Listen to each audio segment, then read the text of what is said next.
How you doing, guys? Big Matt Danschool here again today, back once again with another episode of my Warhammer 40,000 Conquest series for you. Today, we'll be taking a look through the pages of issue 47.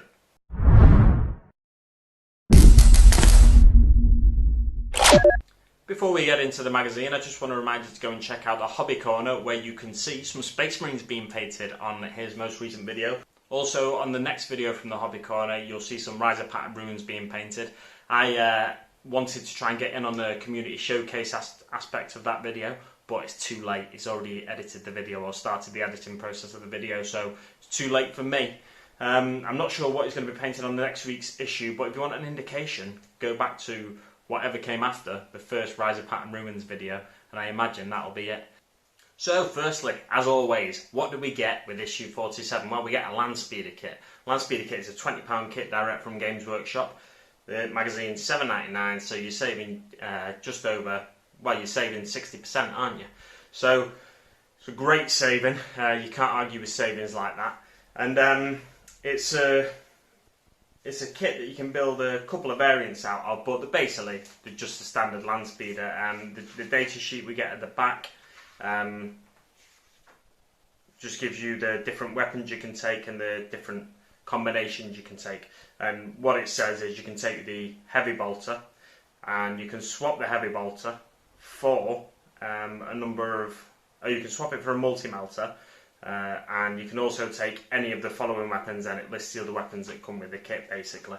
So there's not unlimited variants you can build with this kit, but it gives you decent options for having either an infantry focused vehicle, you know, you target infantry with it, or you want to target something heavier with it, then you can take the multi-melter and maybe the Typhoon missile launchers to target those heavy vehicles with the crack missiles.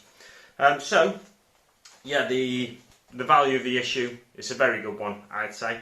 It's an older kit, but I've not actually built it yet. It looks like going off the how to build guide, it's got one of the old how to builds.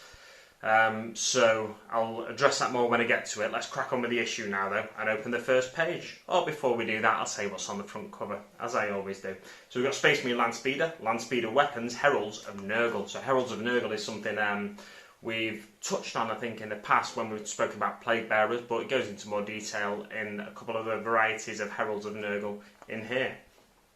And on the first page we've got Landspeeder. It's a Landspeeder.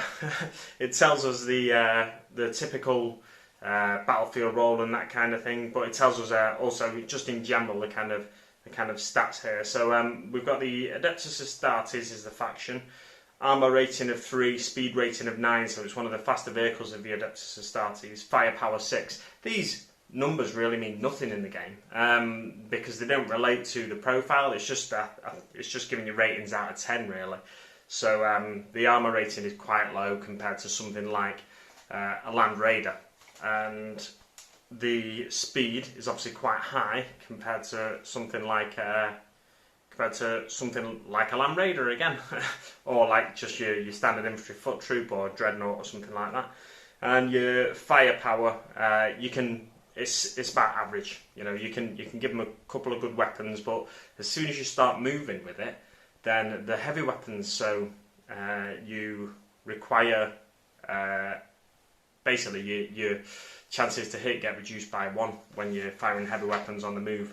So that's one of the downsides of it, but if you get it positioned well at the start of the game, and also you can have some quite long range weapons on there, so if you get it positioned well, then you can actually use it quite well, quite effectively, despite the fact that if you move, your heavy weapons will be limited, a little more restricted to how accurate it will be. Anyway, the crew is crewed by 2 Space Marines, a pilot and a gunner. Armaments, heavy bolter. Optional armaments are the assault cannon, heavy flamer, multi-melter and the Typhoon missile launcher. Propulsion, 2 Lucius pattern enhanced turbofan units, anti-grav repulsion plates. So 2 Lucius pattern turbofan units. We spoke on previous episodes, I know, in previous issues about Lucius the Forge World, and I said it makes Titan variants, or it used to be renowned for its Titan variants. It's got its own Titan Legion.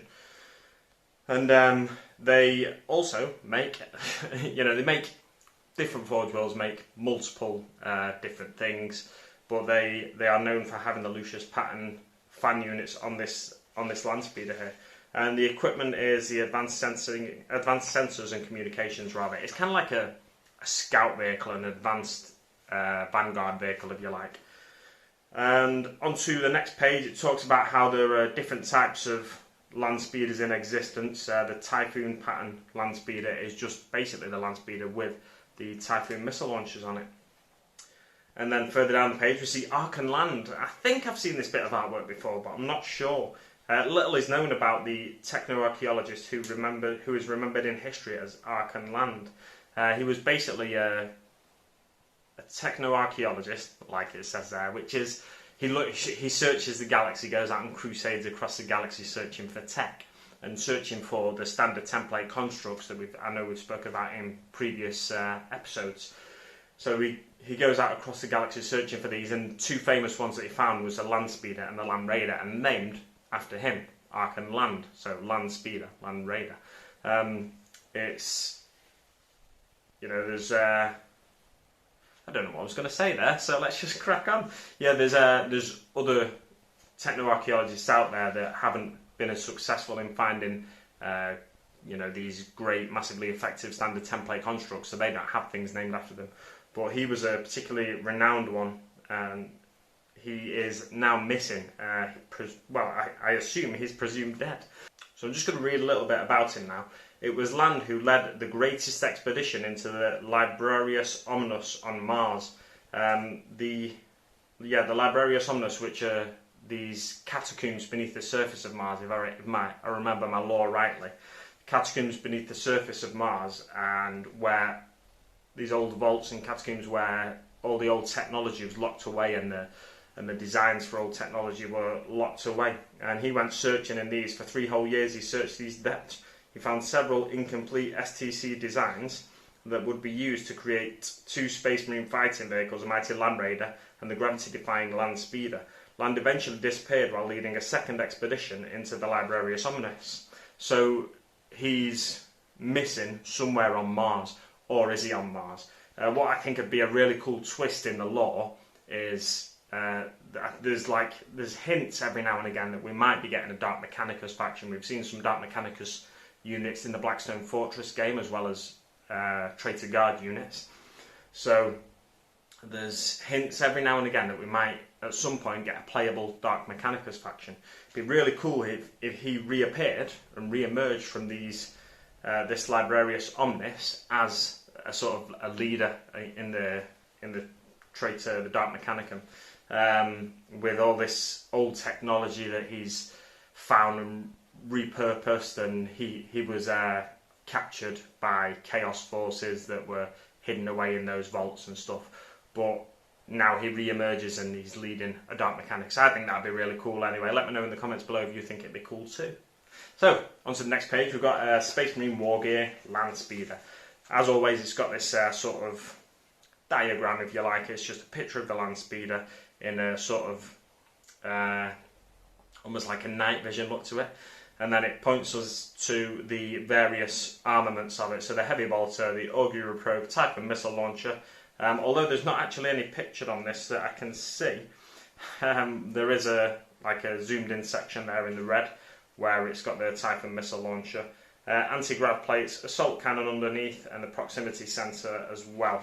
Some pilots prefer to adjust the proximity sensor or disable it in order, because they trust in their own ability enough. So they, they're kind of I'd imagine the sort of White Scars and maybe Raven Guard and the more adept pilots, and the more capable pilots and riders having enough bravado to switch off that sensor.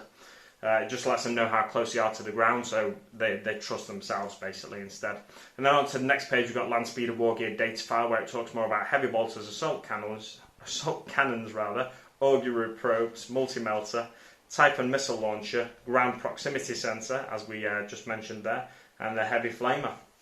Heavy flamer is one of the weapons where if you use a heavy flamer, you hit automatically. But the downside of it is you only get d6 shots. So it has pluses and minuses, and also it's a very short range weapon. But if you're going to use your Landspeeder to get in behind the enemy forces and up close and personal to the enemy, then you might want to consider putting a heavy flamer on it rather than one of the other weapons. Personally, I think I'll put the assault cannon on mine, but I'm not entirely sure yet. I might put the missile launchers on it. And then the Skies Aflame. We get a short story here about the Raven Guard fighting the Tau, and it's a really exciting, exhilarating short story. I'll let you read that yourself, but just to give you a brief idea, the odds are against the Raven Guard, and it's very drastic and last minute kind of can they, can't they defeat the Tau. Demons of Nergal, Heralds of Nergal. The Spoilpox Scavengers, rather, not Spoilpox Scavenger. The Spoilpox Scavenger is a demon that effectively takes the role of the Tallyman.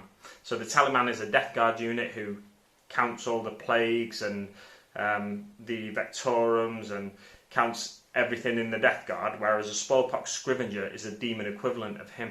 So he counts all the plagues and marks down how effective they are. He also counts any time a plague bearer fails to make an impact, fails or loses count of plagues and stuff like that. The Scavengers are the one that marks it all down. The plague bearers are the ones that count them, count the illness, count the dead, count everything, keep track of everything basically. And the Spoilpox Scavenger puts a black mark against the plague bearers when they lose count and things like that. And then eventually, turning on to the next page, if there's a if there's a plague bearer that is particularly useless and fails to keep count and just loses count constantly, when they get enough black marks against the name, they might get turned into a Sloppity Bile Piper, another Herald of Nergal. The Sloppity Bile Piper is infected with a disease that initially was thought to be a failure of a disease, until a plague bearer got infected with it, and then they just basically lost their mind. They started dancing and playing these bagpipes and swinging this stick around and telling jokes, and it was to the great joy of nearby great unclean ones that they started doing this. So whenever a plague bearer, like I said, whenever a plague bearer gets enough black marks against their name, they get turned into a Sloppity Bile Piper. They're almost like a musician. In old Warhammer fantasy, you had musicians in the unit, and they had effects where basically the drum beat would make your men march further and stuff like that. That's my understanding of it. I never actually played Warhammer Fantasy, so I could be wrong there. But basically they're like a musician of the forces of the Demons of Nergal. So yeah, in the lore, they amuse great unclean ones, but when they stop amusing the great unclean ones and the other demons of Nergal, basically they are turned into the bagpipes that they've been playing, and their heads put on this stick that they've been shaking around. They're like a jester musician, almost a fool in an old like medieval court. So they're there for the entertainment of those around them, and also to spread disease, which is Nergal's ultimate goal. Moving on to the how to build section for the Landspeeder. Yeah, it's only 2 pages. Now, considering there's a fair few parts in this kit and they're not numbered, this is a really small how to build section. I often complain that they're too big, the how to build and the how to paint sections. For someone of my experience, the magazine's obviously aimed at newer hobbyists, but this could be a potential stumbling block here for newer hobbyists, because there's only 2 pages. As long as you can tell what the parts are on the sprue and what the parts are in the picture, you know, how they correspond with each other, then you'll be able to build it, and you'll work your way through it. But because none of the parts are numbered and stuff, it's a little tricky. They do pick certain areas out, like the seated pilots and choice of weapons, as you'll see behind me. But it's I think it's a bit hit and miss. They have chapter symbols on there as well. Unfortunately, no Imperial Fist ones. And as I'm painting Imperial Fists, I'll go with an Imperial symbol rather than a chapter symbol. Or perhaps I'll just try and freehand an Imperial Fist mailed glove on there myself. But yeah, it's not a great how to build guide, but it's probably a little bit better than what you'd get in the Landspeeder box, I would have thought. However, correct me if I'm wrong, because it might be exactly the same. And yeah, onto the how to paint section after that. How to paint Landspeeder. Let's just flip through these pages. It's your typical, they zoom in on certain areas, give you a bit more detail, show you where to put the metallic, show you where to put the colours. 6 pages altogether in this how to build section. And it comes out quite nicely painted at the end. It's not fully finished yet. There's still little bits to do there. But again, on the last page, as we saw with the Space Marine Scouts, it shows you how to paint the various weapons as well on the last page, which I think is a nice little touch there. On to War in the Skies. So, not only have the Space Marines got this flying unit in a Landspeeder now, but the Death Guard also have a flying unit in the Bloat-Drone that we got last week. Is it the Bloat-Drone? It is the Foetid Bloat-Drone, yeah, that we got last week in amongst the Death Guard's crew from the Dark Imperium set. The idea of this battle report is to basically take out the enemy flyers and try and have dominance in the skies. One of the larger cargo routes through the city of Kalon currently serves as the main Ultramarines ground transport route. Death Guard have ambushed a convoy along the route. The Death Guard lie in wait to ambush Ultramarines attempting to secure any survivors and damage vehicles. So for this mission, you use both playmats as a battlefield, line up the road section as shown here. Should be there. Before deployment, place 3 objective markers on the map along the central road in the position shown. Now, they've got 3 really nice objective markers here of flaming wreckage. We don't have those, so we'll use 3 of the objective markers that we've got in previous magazines, just the little tokens that we've got, little circular tokens that we've cut out before. And then the armies, the Noxious Blightbringer for the Death Guard, 5 Plague Marines, 5 more Plague Marines, we've got 10 Plague Marines now, it's crazy. Foetid Bloat-Drone and 12 Pox Walkers. And then for the Space Marines, we've got a Primaris Chaplain, 5 Intercessors, 5 Reavers, 5 Scouts and a Landspeeder. It's going to be interesting to see how well the Scouts do there, and how have you equipped your Scouts? Have you equipped them right to face the Death Guard enemy? Don't forget, last week we had Death Guard versus Death Guard, so this is the first time the Scouts have faced any Death Guard forces. So now is the time to find out, have you equipped them right? Deployment. Both players roll off. The winner decides who deploys first. Players then alternate deploying their units, beginning with a player chosen to deploy first. After all units have been deployed, the player who finished setting up their army first can choose to take the first and second turn. Again, as I mentioned in previous videos, whoever starts deploying first will finish deploying first because you have the same number of units. That sort of rule is more useful when one side has more units than the other. So even if I have 10 units, you have 8 units, and I start deploying first, you will finish deploying before me because you have fewer units. It's as simple as that. So that's when when you win the roll off to see who deploys first, or decide who deploys first, you may want to choose your opponent to deploy first for whatever reason. It becomes a bit more of a tactical judgment there. Where in this situation where you both got the same number of units, it's really obvious. If you start deploying first, you will finish deploying first, so you'll take first turn as well.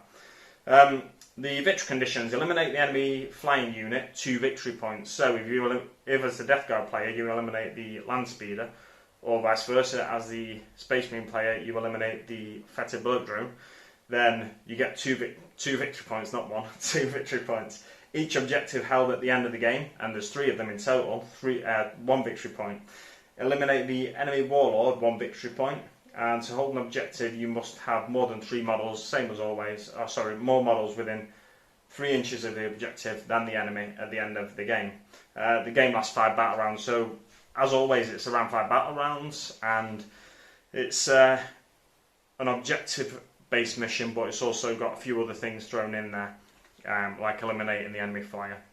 So onto the stats for the Landspeeder. I won't go into too much detail, but just touching on some of them. It's toughness value of 5, so it's only as tough as a Death Guard Plague Marine.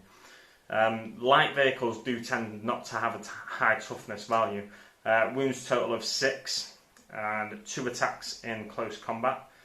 The movement is 16, and the longest part of the battlefield, when we've got these 2 battle mats lined up together, is 36 inches, so it can move almost halfway across that battlefield. And the threat bubble a threat bubble. I think I've mentioned it in previous videos, but a threat bubble is how much of the battlefield a particular unit can affect. So you take into account the movement, so 16 inches, and then the range of the weapons. So let's say if you took the assault cannon, it's 24 inches, then that's a 40-inch threat bubble. Like, that's the radius of the bubble, 40 inches. So it's all of the battlefield, that. So assuming you don't take any of the shorter range weapons like the heavy flamer, even with the heavy flamer you've got a 24-inch threat bubble though with the Landspeeder. So it's interesting to think about. That's one of the things you might want to think about, the size of the threat bubble. That's why you think about the range of the weapons sometimes, ahead of, say, the number of shots the weapons has or how likely the weapons are to hit. But the assault cannon is a heavy 6 weapon anyway, so you're always going to get 6 shots with that. It's a 24-inch weapon, so I'd always take that over the heavy flamer really, despite the fact that the heavy flamer is an auto hit weapon. It's just my preference really.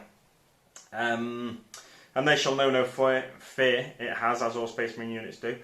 And if a model is reduced to 0 wounds, roll a d6 before removing it from the battlefield. On a 6 it explodes, and each unit within 3 inches suffers a mortal wound. And that's it. That's all we've got for this issue. What are we getting in next week's issue? We saw it on last week's back cover. We are getting Space Marine bags. So another fast unit for the Space Marines. It's quite an exciting time to be a Space Marine player, I think, isn't it? And then the following week we are getting 3 paints. We are getting Arclund Camo, Dawnstone and Calgar Blue. 3 new layer paints, which is always good. It's going to be able to take our painting to that next level.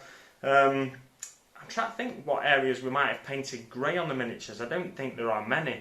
I think that's probably more likely to be used on the bases, where we've used Astro Granite before.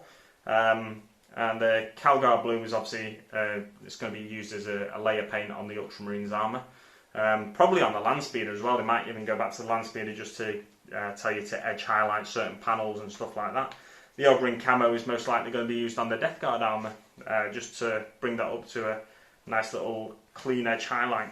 You don't want it too clean though as a Death Guard player, so they might show us a different technique with that. We'll see. It remains to be seen, but for the time being, we'll leave it there. Thanks very much for watching, guys, and I'll see you on the battlefield.